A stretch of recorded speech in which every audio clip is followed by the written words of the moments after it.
오늘의 설교 제목은 기업 물을 자입니다. 성경은 죄를 사하시는 예수 그리스도를 말씀하고 있는데 죄를 우리가 어떻게 이해할 수 있을까?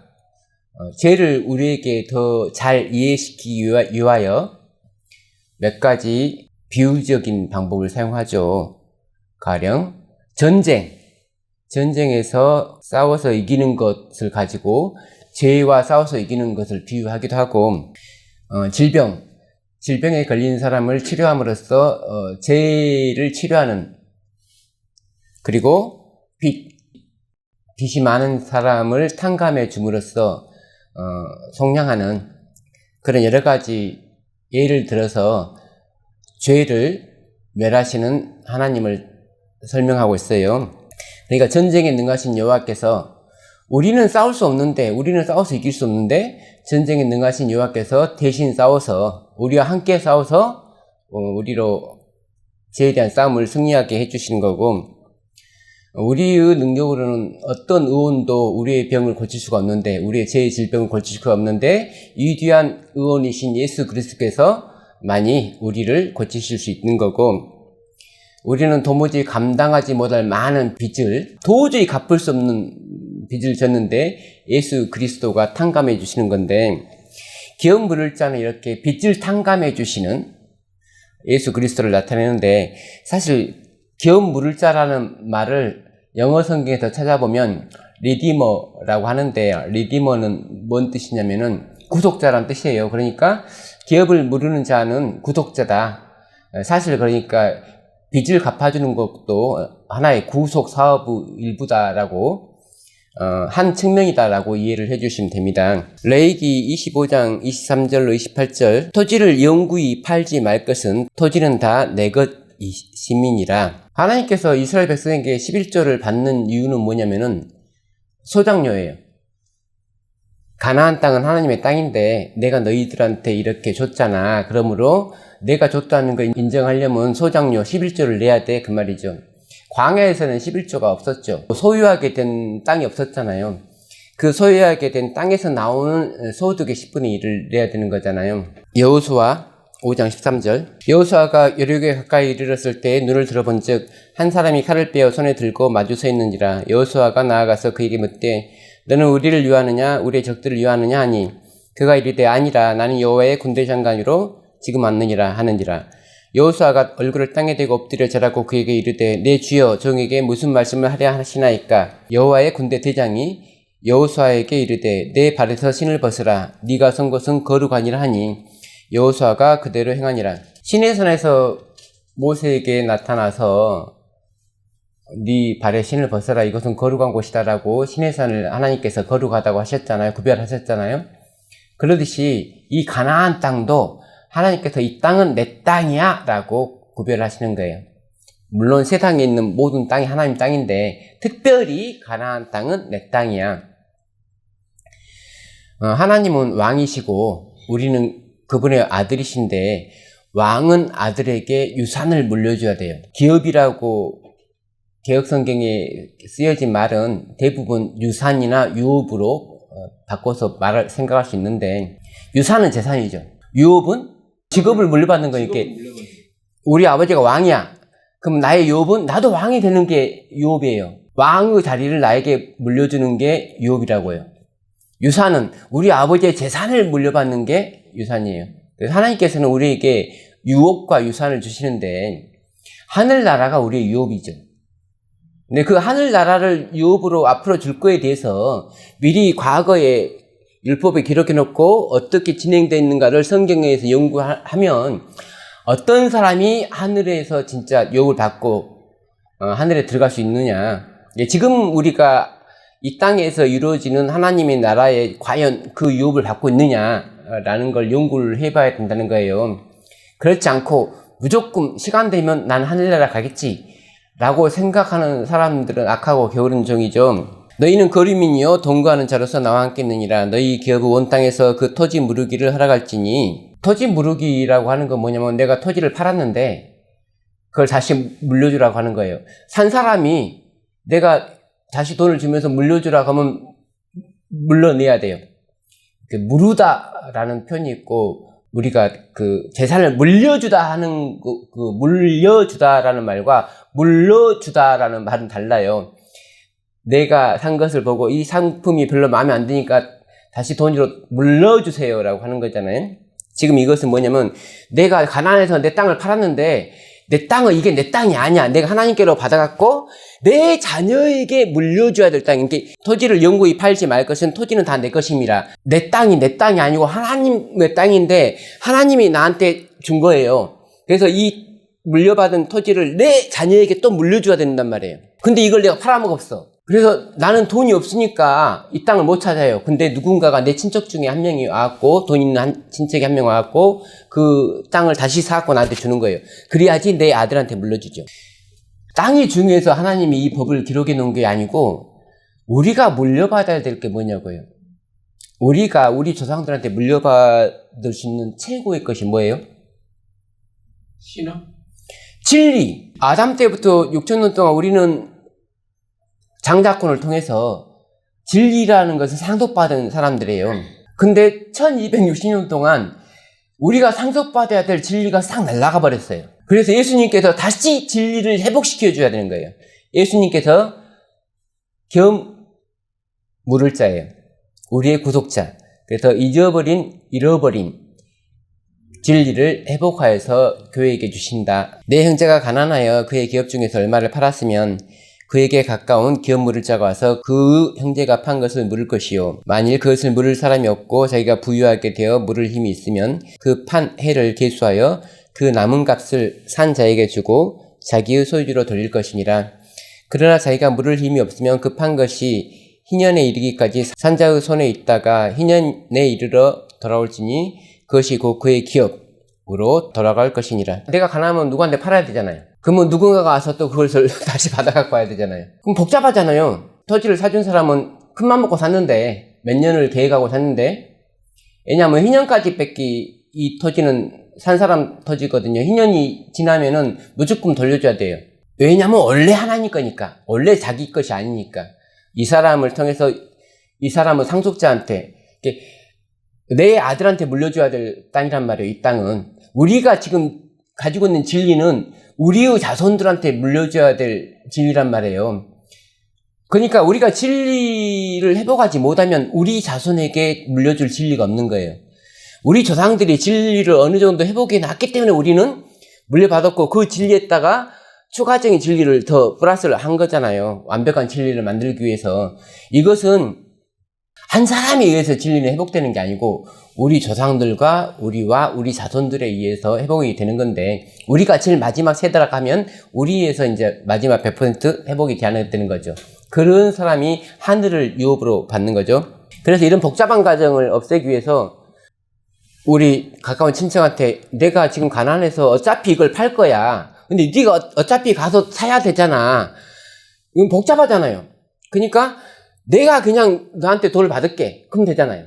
그래서 지금 성경이 실제적으로 예로 나오는 것은 다 그런 식이, 바로 기업 물을 자한테 바로 갖고 내 땅을 파는 거예요. 레위기 27장 28절 29절 어떤 사람이 자기 소유 중에서 오직 여호와께 온전히 바친 모든 것은 사람이든지 가축이든지 기업의 밭이든지 팔지도 못하고 무리지도 못하나니 바친 것은 다 여호와께 지극히 거룩함이며 온전히 바쳐진 그 사람은 다시 무르지 못하나니 반드시 죽일지니라. 토지는 내가 팔아도 다시 돌아오는데, 그 토지를, 그 소유를 온전히 하나님께 바치면 다시는 돌려받지 못하고 영원히 하나님 것이 된다, 그 말이에요.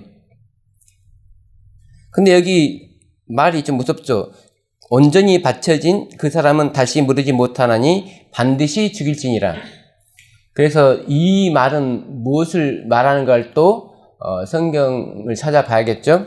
먼저 잘못 이해될 수 있는 말씀 하나, 사사기 11장 29절 이하 말씀입니다. 이에 여호와의 영이 입다에게 임하시니 그가 여호와께 소원하여 이르되 주께서 과연 암몬 자손을 내 손에 넘겨주시면 내가 암몬 자손에게서 평안히 돌아올 때에 누구든지 내 집 문에서 나와서 나를 영접하는 그는 여호와께 돌릴 것이니 내가 그를 번제물로 드리겠나이다 하니라. 이 말씀에서 우리는 여호와의 영이 입다에게 임하였다고 하는 기록을 읽습니다. 그러므로 번제물로 드리겠습니다라고 하는 것은 성령의 감동하여서 한 말이죠. 내가 정말 모압 자손과 싸워서 이기면 우리 집에 갔을 때 누가 먼저 나와서 나를 영접하면 내가 하나님께 드릴게요. 번제물로 드릴게요.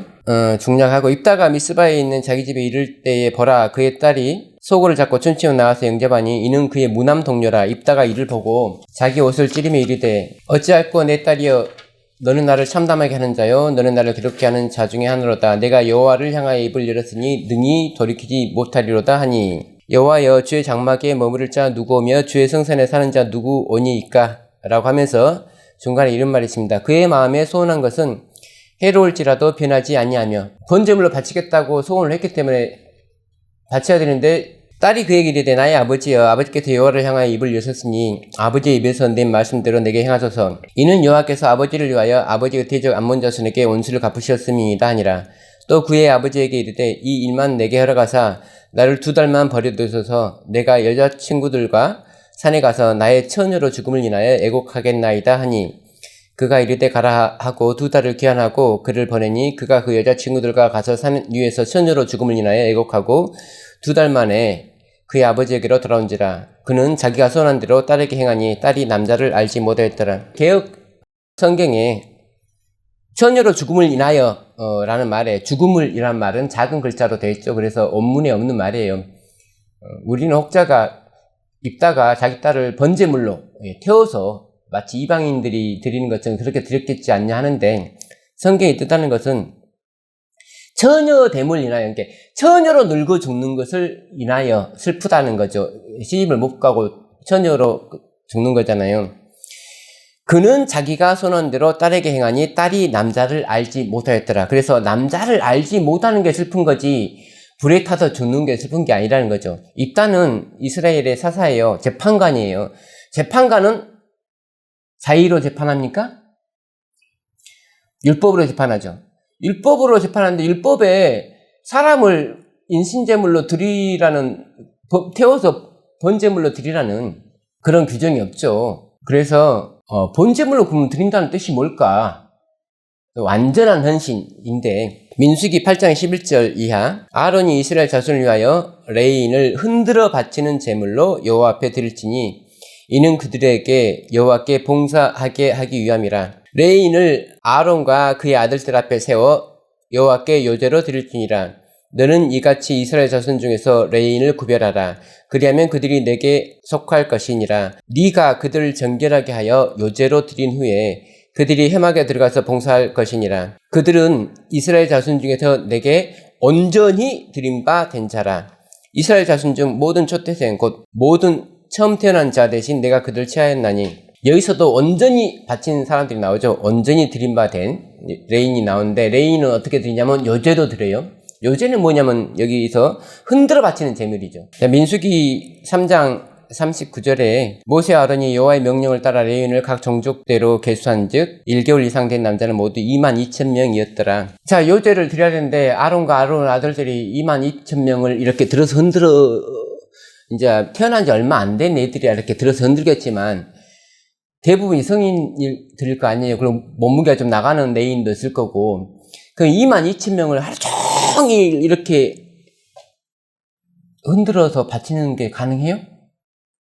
불가능하죠.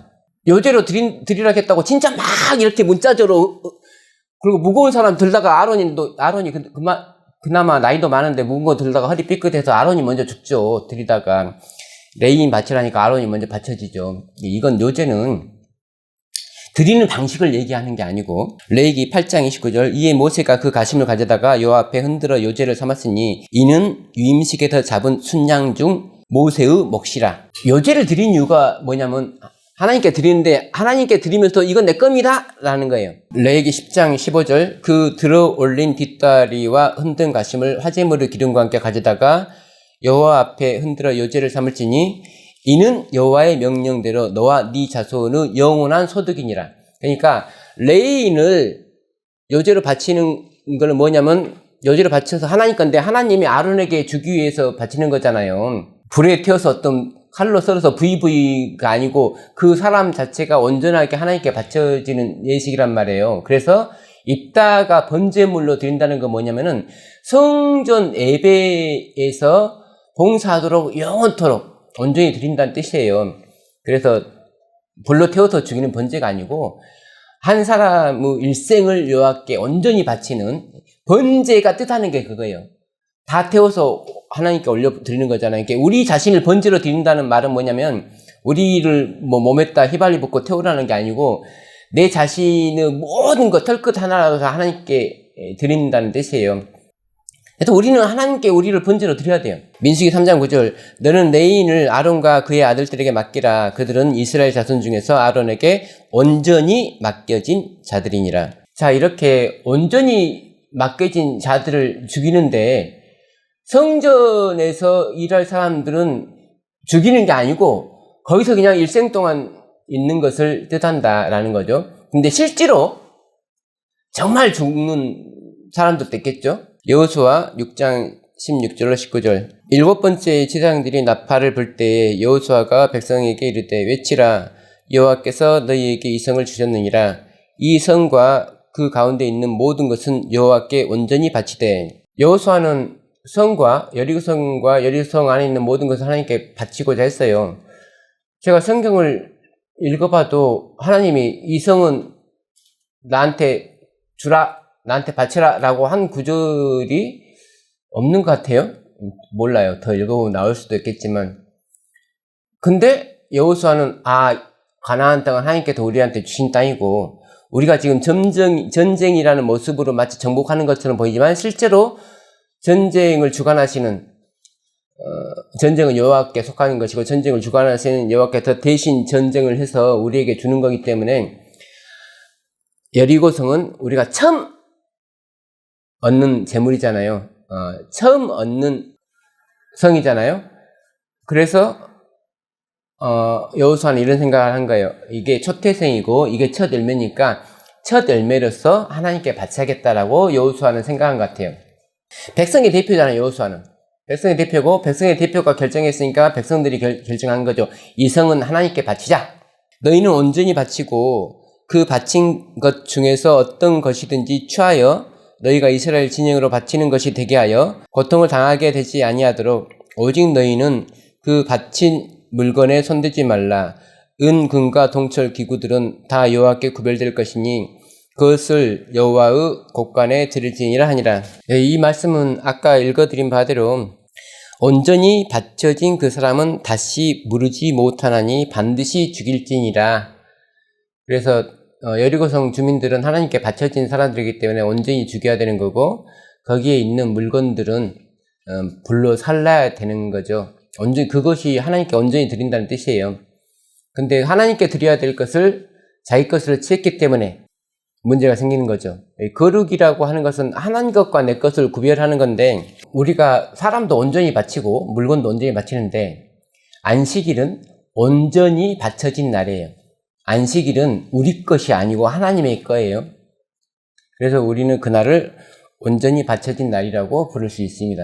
민수기 18장 20절 여호와께서 또 아론에게 이르시되 너는 이스라엘 자손의 땅에 기업도 없겠고 그들 중에 아무 분깃도 없을 것이나 내가 이스라엘 자손 중에 네 분깃이요 네 기업이니라. 이제 구체적인 사례를 검토하겠습니다. 고린도전서 6장 9절 불의한 자가 하나님의 나라를 유업으로 받지 못할 줄을 알지 못하느냐? 하나님의 나라는 모든 사람에게 주어지는 나라가 아니고 의로운 사람들한테만, 의에 줄이고 목마른 사람들한테만 주어지는 거죠. 뭐 지금 예수만 믿으면 다 하늘나라 갈 줄 아는데 예수를 잘 믿으면 하늘나라 가죠.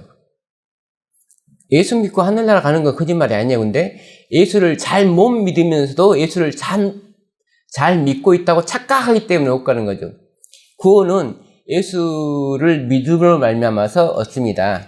근데 대부분 사람들은 예수를 믿지 않고 말씀을 믿지 않고 말씀이신 예수님을 믿지 않고 마치 믿는 것처럼 착각을 하는 거죠. 갈라디아서 4장 30절 무엇을 말하느냐? 여종과 그 아들을 내쫓으라. 여종의 아들이 자유 있는 여자의 아들과 더불어 유업을 얻지 못하리라 했느니라. 유업은 모두에게 물려주는 게 아니고 자유자의 아들에게만 물려주는 거죠. 그러니까 이스마엘에게는 유업이 없어요. 오직 이삭에게만 욥을 주는 겁니다. 사라! 그러니까 여자의 아들과 계집종의 아들은 달라요. 우리는 여자의 자손이어야지 욥을 물려받는 거고 계집종의 자손이어서는 안 된다는 거죠. 히브리 11장 8절과 19절 말씀입니다. 믿음으로 아브라함은 부르심을 받았을 때에 순종하여 장래의 유업으로 받을 땅에 나아갈새 갈 바를 알지 못하고 나아갔으며, 유업이라고 하는 것은 우리 아버지가 살아계시는데 지금 당장 받는 게 아니잖아요. 아직 가나안 땅을 그들은 유업으로 물려받지 못했죠. 유산이라고만 하면 땅만 말하는데 유업이라고 하니까 또 다른 걸 생각해 봐야 되는데, 이스라엘이 하나님께 물려받은 유업은 뭐죠? 이스라엘은 하나님께 율법을 물려받았죠. 그리고 율법은 진리니까 진리를 모두 받은 것이고, 교회도 역시 하나님께로부터 진리를 물려받았죠. 왜 물려받았을까요? 자손에게 전하기 위해서. 그래서 결국은 하나님께서 허락하신 하늘 나라를 상속하게끔 하기 위해서 이렇게 조상과 자손, 온 교회가 함께 하나님의 나라를 상속하기 위해서 물려줘야 되는 거예요. 그래서 믿음으로 그가 이방의 땅에 있는 것 같이 약속의 땅에 거류하여, 그러니까 내 땅이 아니에요. 약속의 땅. 동일한 약속을 유업으로 함께 받은 이삭 및 야곱과 더불어 장막에 거하였으니, 아브라함과 이삭과 야곱에게 유업을 직접 받으라라고 하는 게 아니고 그 약속을 통해서 그들이 계속 자기 자손들에게 전달해서 그 약속의 최종적인 승계자는, 첫 번째는 육적인 이스라엘이 눈에 보이는 가나안 땅을 차지했고, 마지막으로는 영적인 이스라엘인 우리 교회가 하늘나라를 소유하게 된다. 창세기 38장 6절 10절. 유다가 장자 엘을 위하여 아내를 데려오니 그의 이름은 다말이더라. 유다의 장자 엘이 여호와가 보시기에 악함으로 여호와께서 그를 죽이신지라. 장자는 유다의 모든 재산 중에서 2배를 물려받아야 될 사람인데 지금 죽었어요. 유다의 세 아들은 엘과 오난과 셋인데, 엘이 죽음으로 말미암아서 제일 기쁜 사람 누구냐면 오난이 제일 기뻐요. 형이 죽었으므로 형의 몫이 자기한테 되는 거잖아요. 그리고 원래는 3명이 분부해야 될 유산이 2명으로 되니까 자기의 재산이 더 많아지는 거죠. 유다가 오난에게 이르되 네 형수에게로 들어가서 남편의 아우된 본분을 행하여 네 형을 위하여 씨가 있게 하라 라고 하니까, 만약에 본인을 통해서 형수가 아이를 낳으면 그 아이가 형의 아들이므로 내가 내 자녀에게 물려줘야 될 재산이 줄어들고, 우리 아버지인 유다의 재산이 형수 아들에게로 가는 거예요. 장자의 목 2배가 형수한테로 가는 거예요. 우리가 이렇게 단순하게 생각하면은 형의 아들일지라도 내 아들이니까 그게 내 재산이 아니냐라고 생각할 수 있는데, 오난이 그 씨가 자기 것이 되지 않을 줄 알므로 형수에게 들어갔을 때에 그의 행에게 씨를 주지 아니하려고 땅에 설정하며 그 일이 여호와가 보시기에 악함으로 여호와께서 그도 죽이시니. 자, 오난과 다말이 동침해서 아이를 낳으면은 그 아이는 오난의 아들이 아니고 엘의 아들인데, 사실 유다가 엘의 아들한테 물려주더라도 내 아들이니까 상관이 없다라고 생각하면 되잖아요. 근데 그게 아닌 게 뭐냐면은, 오난도 자기 아들들 있죠. 자기 아들들에게 물려줄 재산이 있는데, 자기 아들들이 생각할 때 큰아버지의 아들에게 재산이 다 가는 거예요. 이복 형제고 촌수로는 사촌이 되지만, 그러니까 이촌 관계도 되지만 사촌 관계도 되는 거잖아요. 그래서 유산에 영향을 주는 거예요. 유업에 영향을 주는 거예요. 그래서 자기 이름으로 아닌 형의 이름으로, 형의 아들, 자기가 낳았지만 형의 아들이에요. 그래서 유산이 그쪽으로, 유다의 재산이 분배가 많이 되게끔 돼 있어요. 자기도 그렇지만 자기보다 더 자기 아들들에게서 쏟아지는 비난들이 있겠죠. 그래서 자기 형의 아들들을 안 남기려고 일부러 땅에 설정을 하는 거잖아요. 근데 하나님 입장에서는 오난이 엘의 기업물을 자예요.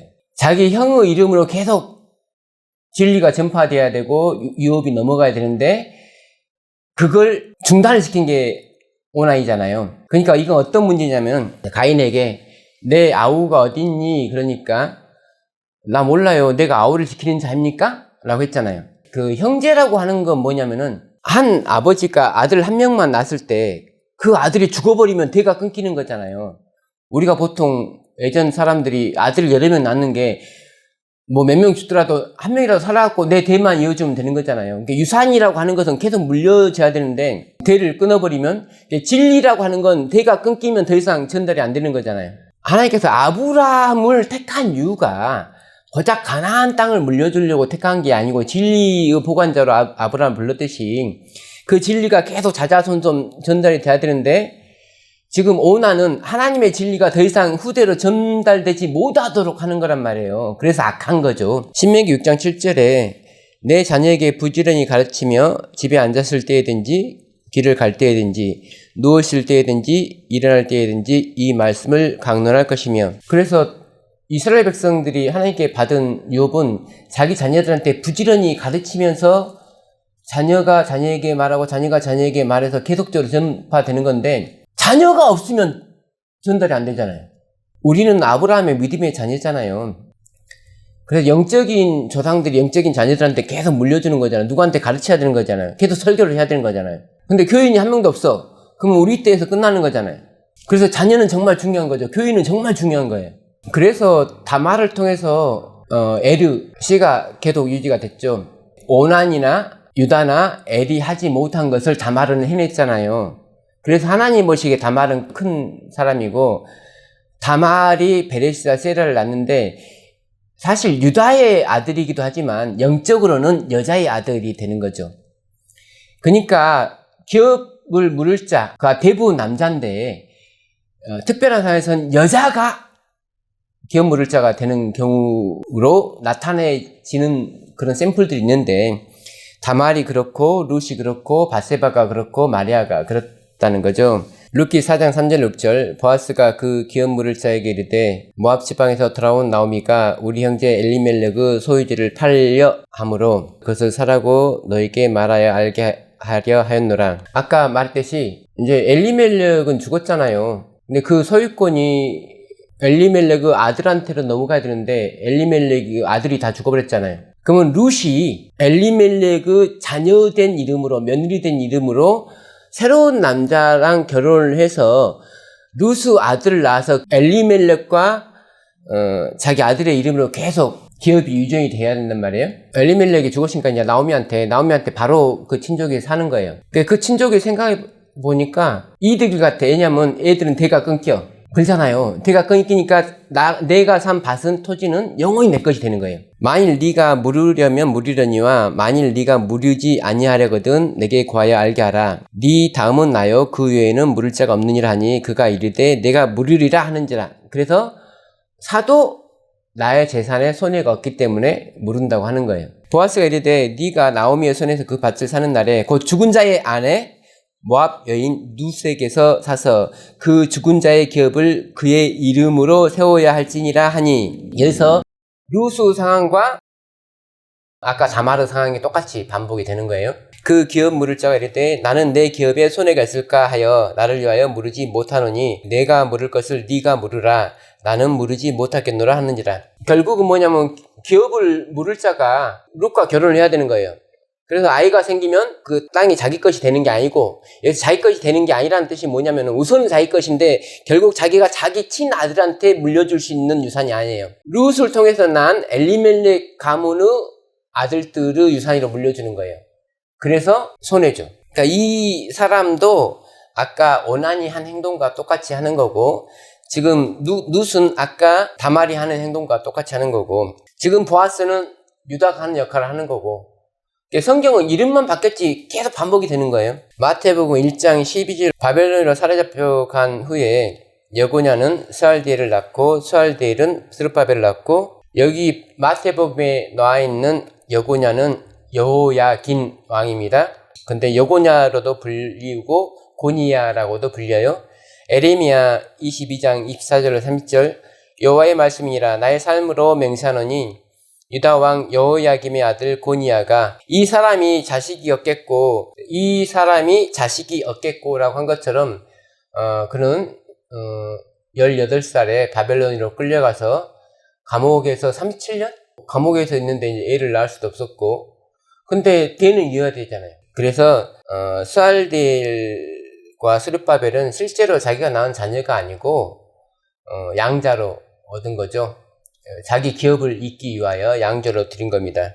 누가복음에도 스알델과 스룹바벨이 나오는데 우리가 알다시피 마태 족보는 요셉을 중심으로 한 족보이고 누가복음은 마리아를 중심으로 한 족보인데 중간에서 만나는 조상이 스알델과 스룹바벨이죠.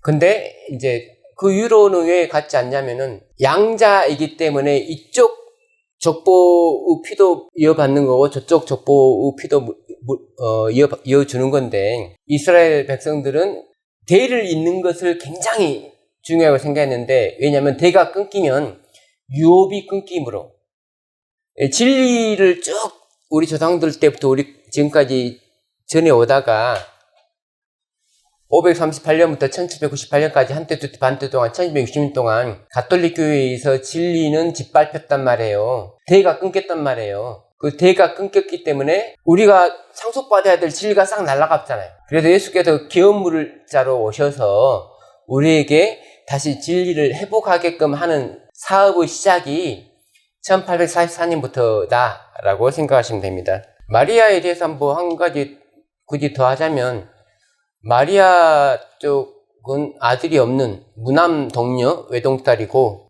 요셉은 이미 아이들을 많이 낳았는데 이제 아내가 없는 아내와 사별했다거나 뭐 그런 상황이겠죠. 그래서 결혼을 하는 대신 새로 태어난 아이들은 무조건 마리아 쪽 가게의 이름을 쓰게 되는 거죠. 대를 잇는 거죠.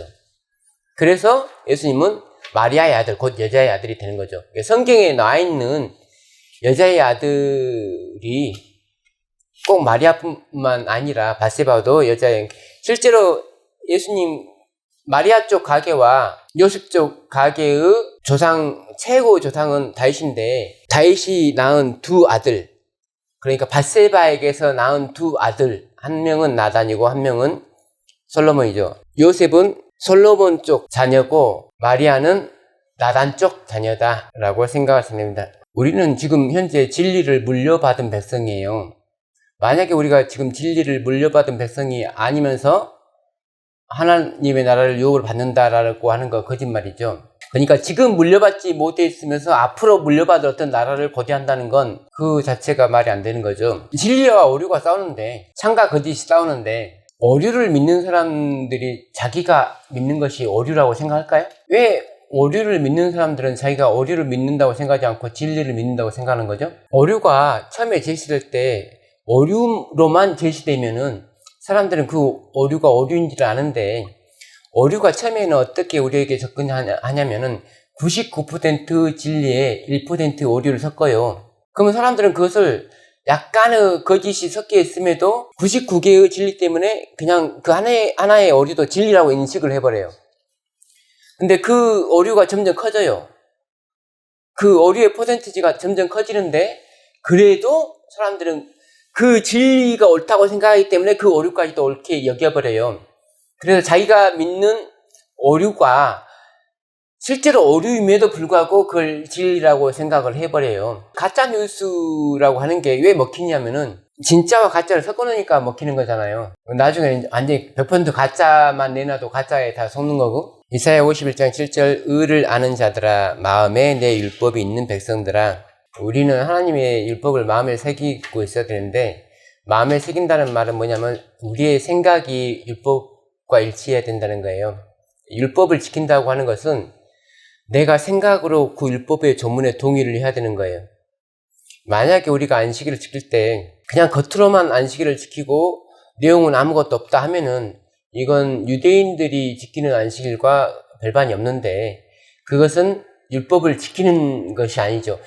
외형적으로는 율법을 지키고 있는데 정신이 없는, 영적인 힘이 없는, 그래서 하나님께서는 너희들이 율법을 왜 지키지 않느냐라고 꼴중할 수밖에 없는 그런 거죠. 율법을 지킨다고 하는 것은, 안식일은 여섯 동안에 내 하나님 여호와가 이 모든 것을 만들고 하늘과 땅과 바다와 그 가운데 모든 것을 만들고 라는 건데, 그래서 안식일을 우리가 지키는 건데, 안식일을 지킨다는 사람들이 저 별들은 6,000년 전에 만들지 않고 훨씬 그 이전에 하나님께서 만들어 놓으신 거예요 라고 생각하면서 안식일을 지킨다. 그러면 안식일이라고 하는 것이 시간 창조의 기념인데, 엿새 동안이라는 시간이 제일 첫째 날에 만들고, 시간을 첫째 날에 만들고 해서 그 시간을 창조한 기념일로서 일곱째 중에 한 날을 구분함으로써 이 일곱째 날을 주신 분을 하나님이라고 인정하는 건데, 시간이 그 전부터 있고, 뭐 별들도 그 전부터 있고 하면은 이건 창조가 아니죠. 원래부터 있던 것에 대한 리모델링이죠. 그 율법의 조문, 한 구절에 대한 이해를 하지 않는다는 것은 믿지 않는다는 거죠. 믿지 않고 안식을 지킨다? 그 행함만 있는 거잖아요. 믿음이 없고 행함만 있는 거잖아요. 근데 우리의 구원은 믿음으로 말미암아서 구원받는 거지, 내가 안식을 지키는 행위로 구원받는 게 아니잖아요. 근데 우리가 회복하고자 하는 건 뭐냐면, 안식일을 지키는 행위를 회복하려고 하는 게 아니고, 이미 다 안식일을 지키는 행위들은 가지고 있잖아요. 안식일을 지킬 수 있는 믿음을 회복하려고 하는 거잖아요. 우리가 회복하려고 하는 건. 그래서 그 조문에 대한, 십계명에 대한 조문을 우리가 영적으로 이해하지 못하면서 지키는 행동으로 하는 것은, 이거는 극단이고 광신이다. 에스라 7장 25절, 에스라여 너는 네 손에 있는 네 하나님의 지혜를 따라 네 하나님 율법을 아는 자를 법관과 재판관을 삼아 강 건너편 모든 백성을 재판하게 하고, 우리가 천년 동안 세상을 심판하는 것은 하나님의 법에 의해서 심판하는 거죠. 하나님의 법을 알아야지 심판할 거 아니에요. 근데 하나님의 법을 모르는 사람이 천년 동안 악노릇을 어떻게 해요? 우리가 하늘에 가는 건 이 세상에서 시험을 받고 통과해서 한나라의 왕이 되는 거예요.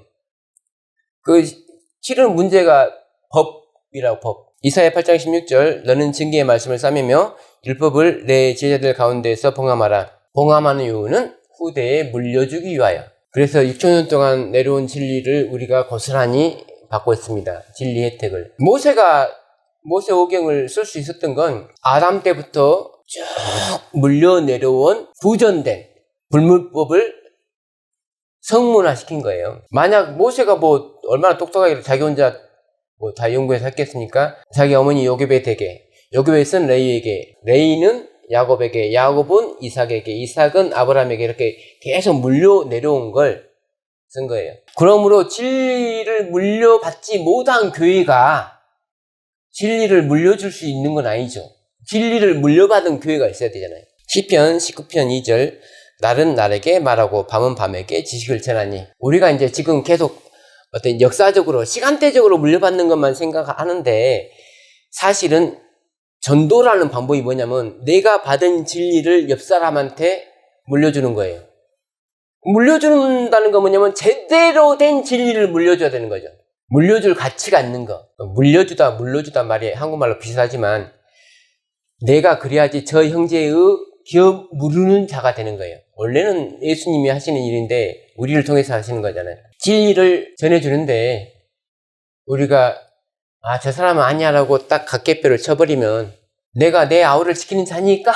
라고 말하는 것일 수도 있잖아요. 그래서 쉽게 사람을 포기하면 안 되는 거죠. 너무 쉽게 우리가 하늘에 가서 판단할 수 있는 것을, 하늘에 가면 어차피 재판을 하잖아요. 하늘에서 할 재판을 이 땅에서 미리 당겨서 할 필요는 없다는 거죠. 모든 걸 심판을 하나님께 맡기고, 우리는 심판의 기별을 전하는 거지 심판을 하는 건 아닙니다. 감사합니다.